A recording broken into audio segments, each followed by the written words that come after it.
A big hello to our Highlights Foundation family. We're so happy to have you here with us this Monday morning. For those that may not know me, I'm Kat Galeano. My pronouns are she, her. I am the social media manager here at the Highlights Foundation, also known as the person resharing your post, liking your post with blue and green hearts. I am the human behind the account, so this is me.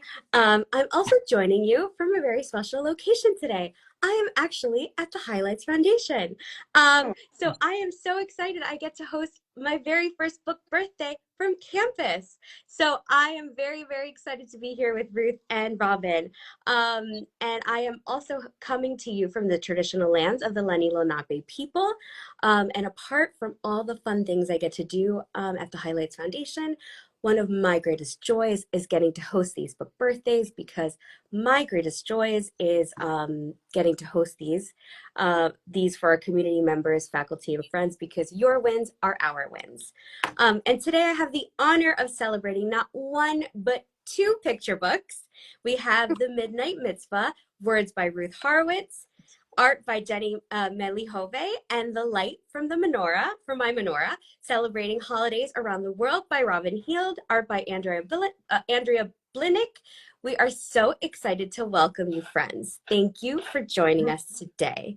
But before we dive in, I just want to remind our viewers that when joining in any Highlights Foundation spaces, to do so with no hate, no harm, and no harassment of any kind. So now let's get started with our first question. My first question, and my first real question, is, why was it so important for both of you to want to do this book birthday celebration together? So I'll jump in. So Robin and I have been friends since the 1970s, when we were in college together at Hampshire College in Amherst, Massachusetts. Our paths crossed a bunch of times in the years after that. And then we lost touch with each other for many decades, until 2021. We found ourselves in a virtual highlights symposium for Jewish children's book professionals. And we said, hey, I know you. We haven't seen you in a long time. And then we followed up with a private writing retreat at Highlights with our mutual person who just happened to be our mutual friend, Chris Tebbets, who's a very good friend of Highlights. I think he's here today. Hi, Chris. And when we were there, we realized that we both had books. This was in the spring, and we realized we both had books coming out within 2 weeks of each other this fall. They're both picture books that we wrote and didn't illustrate. They're both based on Jewish themes, but not strictly for a Jewish audience, and they both feature the night. I mean, it was weird. And there we were at Highlights, brought together by Highlights. And there's a Jewish concept, which is beshert, which means meant to be. And it just seemed, beshert, meant to be, that we launch our books together, and that Robin is in my house right now, but she actually lives in Oregon, and I'm in Rhode Island. And so how could we have a launch together? Well, we'd have to do it online. And what better host than the organization that brought us back together, Highlights. So this is our way to promote our books, support each other, and to honor Highlights and what you've done for us separately and together. Yeah, and I love that you mentioned Beshert. I think it's Beshert that we had to postpone so we could be in the same space and really actually for a bat mitzvah. It's so much less lonely to do anything having to do with writing with a friend.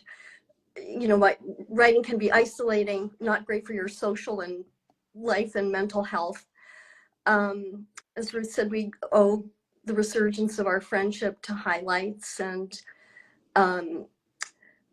started doing weekly tandem writing. We were both part of Alone Together, which is a virtual writers group. I think Chris Tebbets is the brainchild of that. It's significant for me to do this with Ruth because, in addition to Judaism, there's a humor we share that I think has to do with knowing each other way back when. I'm not going to describe your Halloween costumes, Ruth. Thank you. Context. And also during critical life events.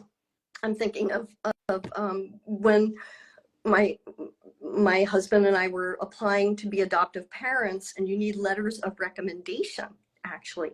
So even back then I was using Ruth's writing skills, and I pulled the letter out from time to time when I wanted to reassure myself that I was indeed fit to be a parent. Wow. Ruth said we have the common thread of Judaism in our picture books. They're set at night. They both have owls in them. And there's also kind of a cool balance and contrast. You know, Midnight Mitzvah, I think, offers like this solid storyline, unique ethical choices. Menorah answers a question. That's what kind of propels it non-linearly. And I think it also speaks to our personalities. I think Ruth is one of the clearest thinkers I know. Her answers during this interview are going to be very centered, linear. Mine are more pinball. So. I also just want to thank you both, because when I received your email to host this double book birthday, you know, it had been the first, both of you, this is the first of this kind of book birthday, because usually it's either author hosting a book birthday or author illustrating hosting a book birthday, not necessarily two authors hosting together with two separate stories.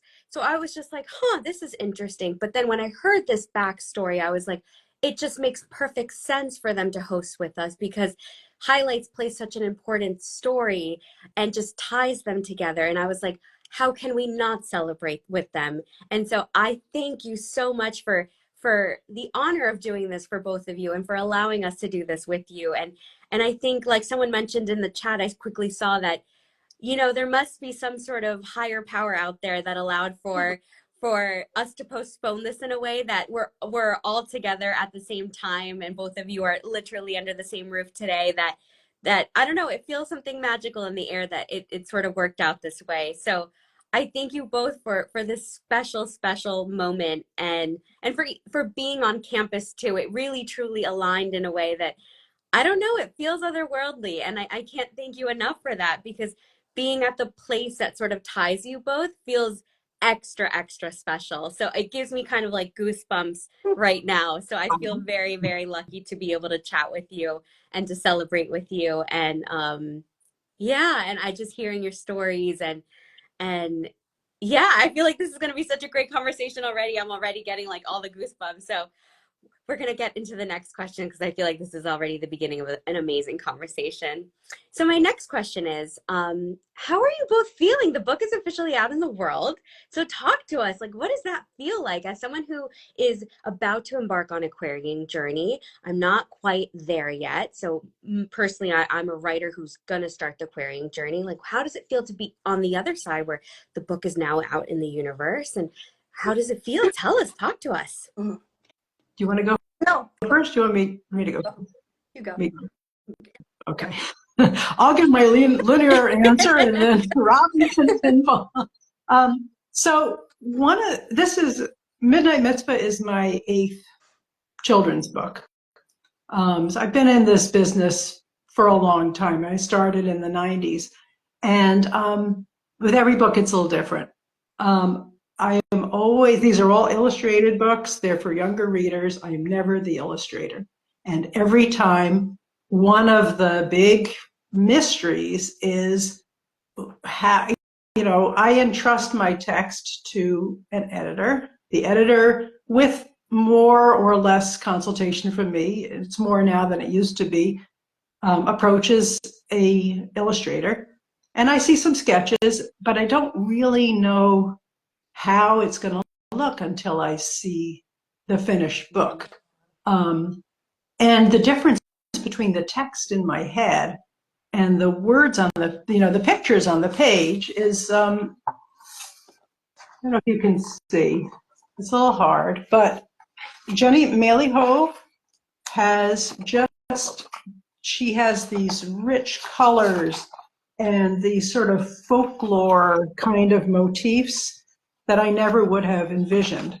And it's just stunning. So that's one piece. And I want to just, give a shout out to Jenny, who probably watches at some point. She's in Israel, so it's like 10 o'clock at night over there or something. The other thing is it just came out, and it's only beginning to find its way to the public. But last weekend I was in Connecticut at a school library convention, and I had Midnight Mitzvah with me, and I was able to see for the first time people who didn't know me and didn't know me anything and hadn't seen drafts coming and picking up the book, looking at it and thinking about it. And it was so gratifying. These weren't kids, but they were school librarians. So there were people who are going to be taking my book and ushering it to the children. And it's a book with Jewish content. It's called The Midnight Mitzvah. The word mitzvah, Hebrew word for good deed, is right there on the cover.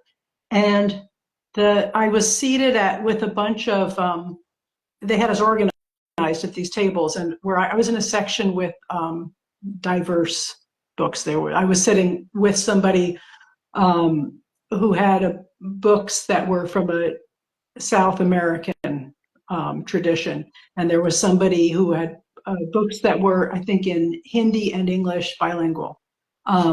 And so they were putting this book that had this Hebrew word mitzvah as this is a way to be sort of to have a diverse set of voices. And the librarians who were not Jewish, which is most of the people there, would look at it and say, "Oh, this is so interesting. This is so moving. I love the message. I love the idea of including this in my library." And then the librarians who were Jewish would come up to me and tell me right away, "I'm Jewish, and I'm so happy to see this representation in this book, and to see this book which is carrying this value." So it kind of, it's always a little bit nerve-wracking. A book comes out, how is it going to be received? Well, I think it's a great idea. My editor loved it, but who knows? But to see people who work with books and children having these different kinds of positive responses was made me want to go out and do a lot more events. I'll tell you that. So that was great.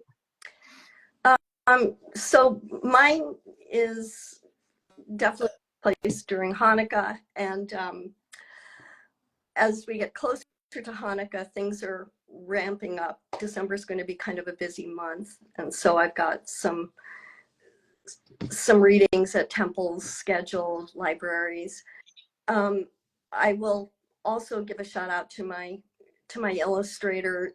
I had something so totally different in mind when I wrote it. I thought it would be an urban setting. I thought, sidewalks, and it's more like a little Swiss village. I did not exactly know how the stream of light would sail through outer space and over valleys, and what I love is the layered look that she gives it, and it goes from beginning until end, and it's such a through line. The linear aspect of it is really in the light.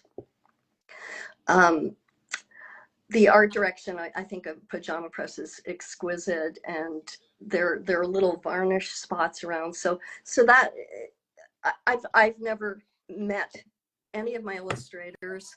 I have 7 picture books out, but 3 are self-published, and I did choose my illustrator for that project and had a lot of contact with her. But it's always really a surprise, and I've always been really pleased at the choices the editor has made. I wrote a book about adoption, and I pictured a very kind of soft realism, and the editor said, no, it's got to be large and very child-friendly and bold colors, because the subject matter is kind of heavy. It's about open adoption.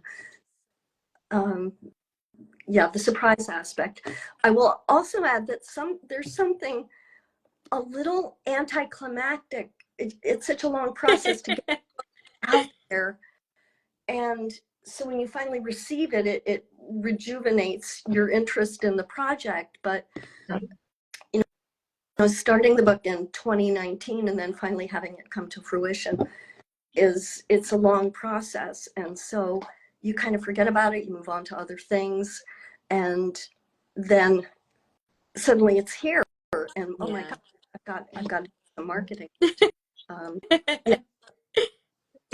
It's true. I had the first book that I ever sold took 7 years to get published. I mean, this is 7 years from when I signed the contract until it was a physical book. Not 7 years. I've had those things too.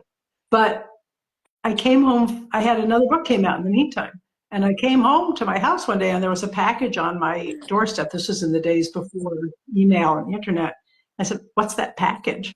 And it was my my author copies of my book that I had written before the book that had come back. And I said, "Oh yeah, I remember this book. Huh, here it is. Cool." You know, but oh my God. It's yeah.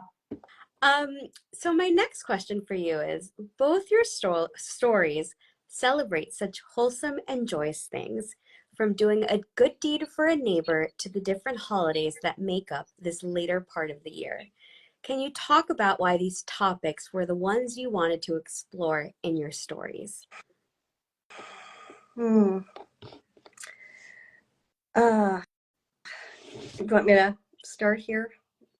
Unless you want me to go. I don't want to always have to go first, but I'm happy to. I wrote like for My Menorah in 2019 when the news really included children being separated from their parents at the southern border. I'm not a poet, but the text emerged stylistically like poetry. And I wanted to write about unity, inclusiveness. I think I wrote the text in about an hour. And when it was acquired, there were very few edits. That has never happened. I had my book on adoption took, I think, 62 tries. You know, my agent persisted with it. So that has never happened before, but I definitely wanted to give children a sense of curiosity and inclusion about different cultures around the world who are celebrating festivals of light and the illumination that brings to everybody. So it's such a beautiful book. Really it's such a beautiful message. It really is. Yeah. Like, spoiler alert, I got to read an early copy. And like the actual literal light that just like feeds through every single page is just such a beautiful detail. Like, I can't tell you how gorgeous that illustration detail is, that it just goes through every page from the front copy, from the front cover to all the way even to the back. Just like a brilliant idea, like everything, like the different holidays and just it was just a beautiful concept of the different holidays and holidays that I wasn't even too familiar with. So I was like, you're also learning. So I love that. So in my case, 2019, I know that I'm sort of anticipating another question you might be asking, but I came to Highlights for the first time to the campus, and I was there as part of a symposium for Jewish children's writers. And I came away from that. I went kind of reluctantly. My agent was organizing it, and she asked me to come and help out.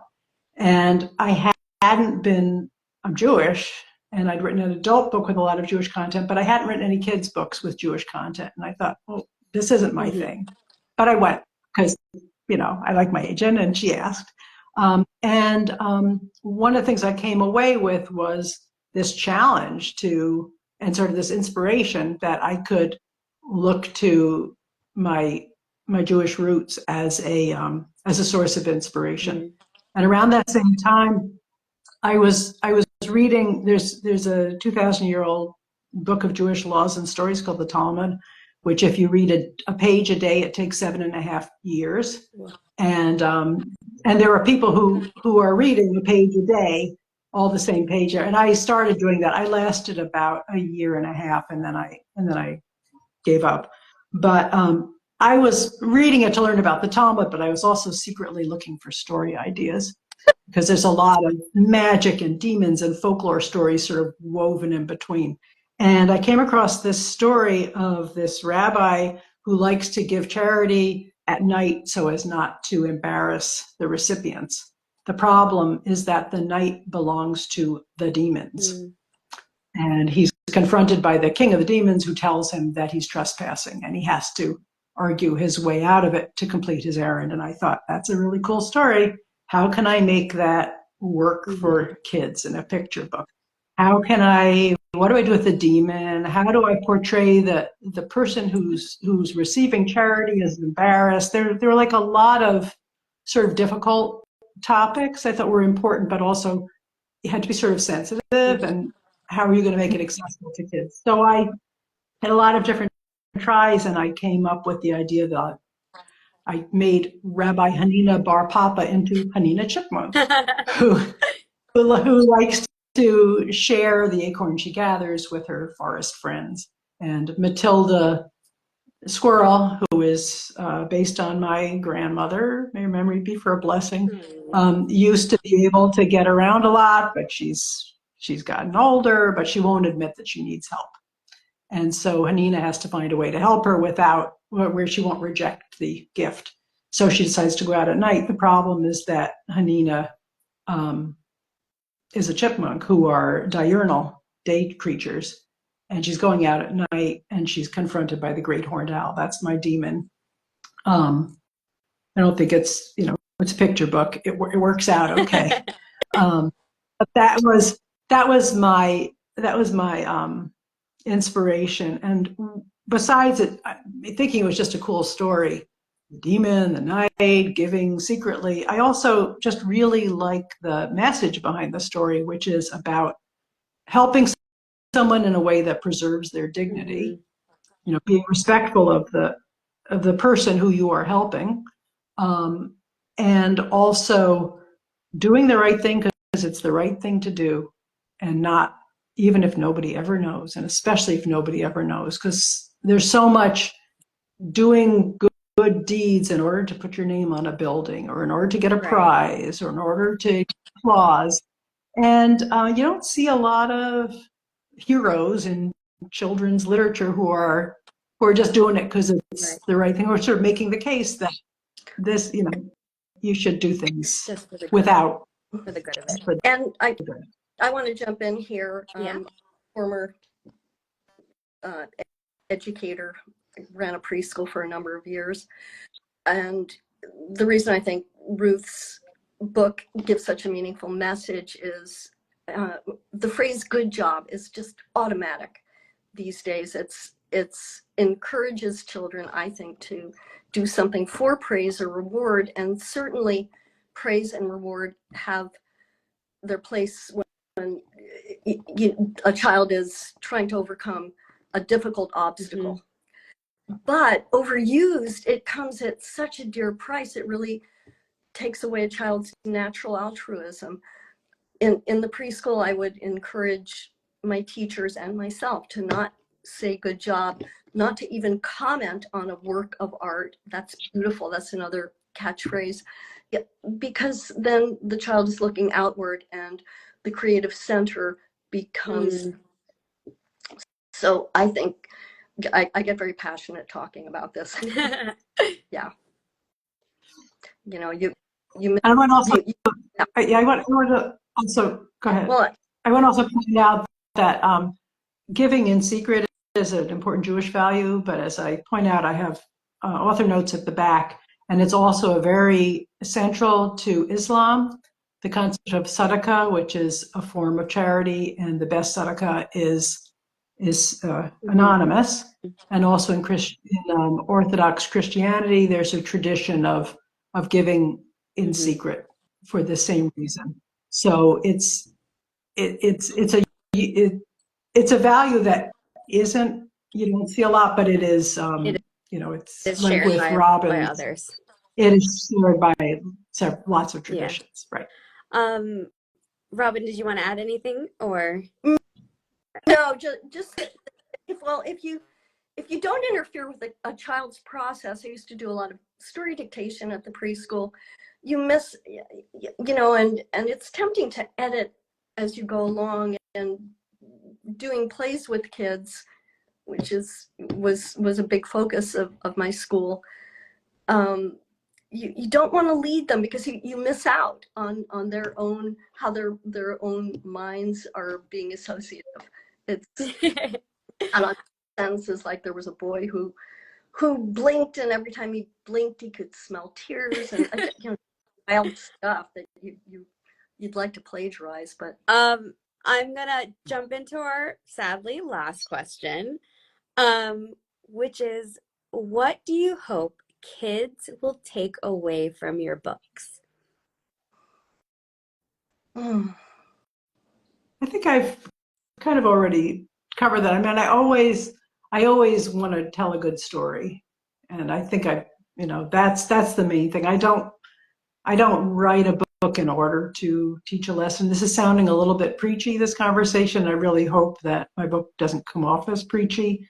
But on the other hand, I also want them to come away with this idea of giving without expecting to get a reward, helping kindly. Yeah, I don't think that's preachy at all. I think it's important to be able to know that you can help and not to expect anything. That it's okay to want to help somebody if they're in need, and that's okay, and you don't need to get anything in return, and simply helping someone because you want to.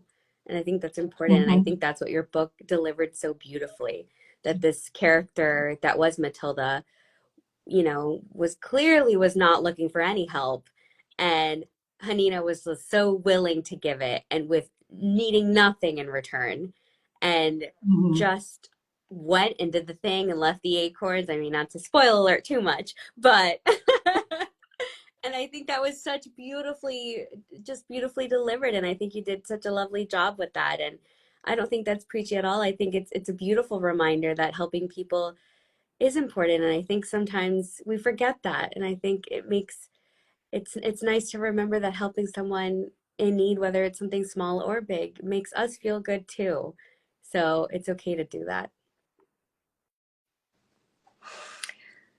And I just hope that kids will love the journey of the menorah's light,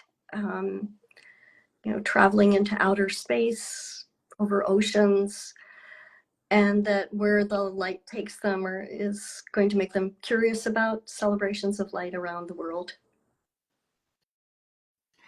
I want to add about Robin's book. I have a copy. Actually, the copy that Robin's showing is my copy, which you need to sign for me, by the way.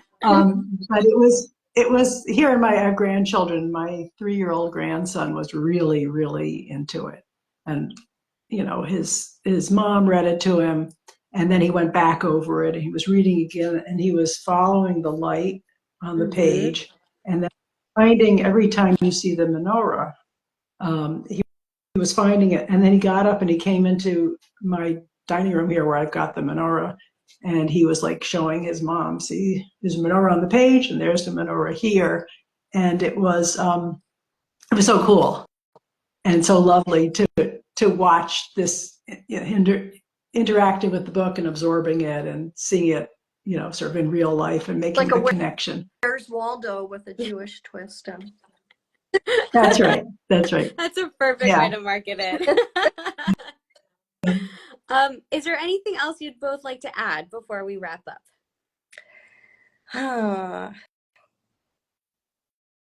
I want to add just go ahead. All right. I just wanted to give another shout out to Highlights. I think Highlights got me my first book contract. It was in 2010 or 11 that the very first Jewish writers gathering came about. There were a dozen of us, and it was a sharing rather than instructive. Jane Yolen was a part of it, and I shared a book about baking challah with my preschool called Pat Roll Pull. There was an editor from High Publishing who said, would you be able to revise it? And I went home to my cabin at Highlights, made great use of the snacks, pulled an all-nighter, handed it to her just as she was leaving, and she acquired it. Oh, wow. So Highlights that. And I just want to give a shout out to the many workshops I've taken at Highlights. Chris Tebbets and Elise Broach's Getting Your Middle Grade Novel Unstuck. Chris and Susan Aronson's Just Do It.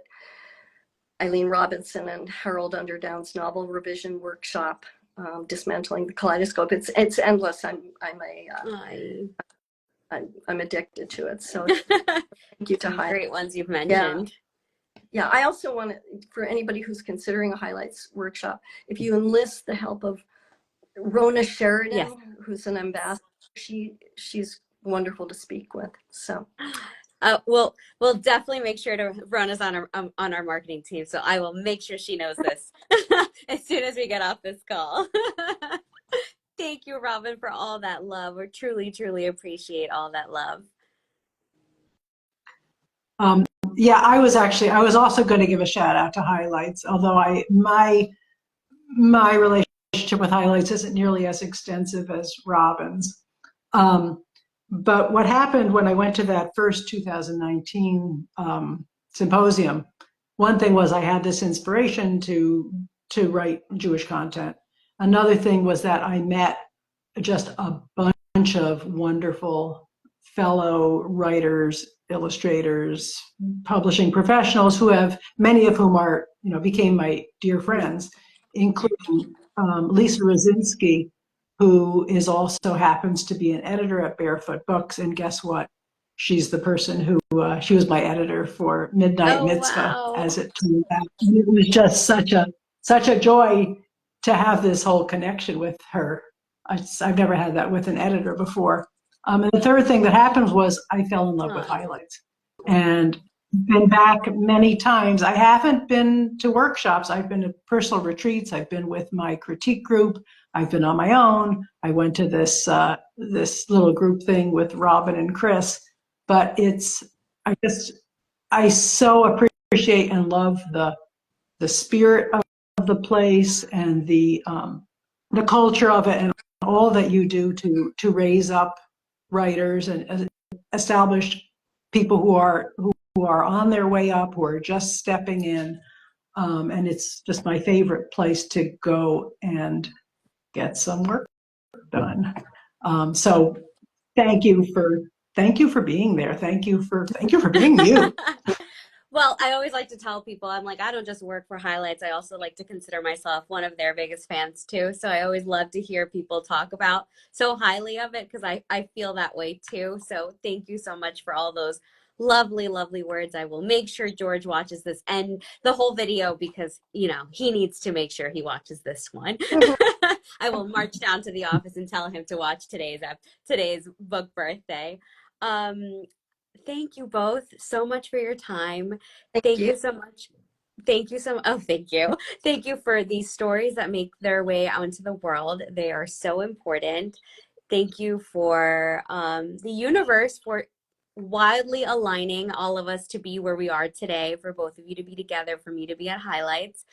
And congratulations again. And for those that may want to order a copy, you can always purchase at our virtual bookshop powered by bookshop.org. But please, please, please let me know if you want to mention right now which bookstores you work with. If you don't have that information, you could just email me and we'll make sure to put it in the blog. Yeah, thank you. I can't thank you enough, Robin. Thank you, Ruth. Thank you everyone for tuning in. It was quite a popular room today. I saw lots of people popping in and out. I know we had a, like I said, it was 40 minutes today, so it flew by. Thank